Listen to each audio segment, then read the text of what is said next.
Ilang bahagi ng bansa ang nakaranas ng malalakas na ulan dulot ng thunderstorms. Sa Lawag, Ilocos Norte na perwisyo ang mga motorista dahil sa malalakas na ulan at kinailangang magdahan-dahan sa kalsada.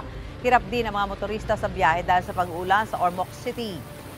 Halos 2 oras tumagal ang malakas na ulan. Pinadapa naman ang malakas na hangin at ulan ng ilang palayan sa Santo Niño South, Cotabato. Nasira ang karamihan sa mga pananim. Umabot naman ang baha sa bahagi ng kalsadang papasok sa barangay Lamlahak sa Lake Cebu. Umapaw kasi ang Sinook River.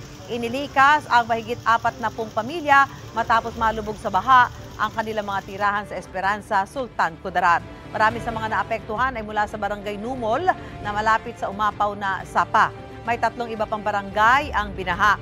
Ayon sa Pag-asa, mga local thunderstorm ang naranasan sa ilang panig ng bansa.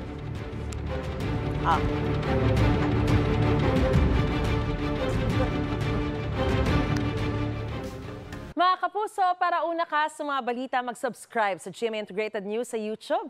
Sa mga kapuso abroad, subaybayan niyo po kami sa GMA Pinoy TV at sa www.gmanews.tv.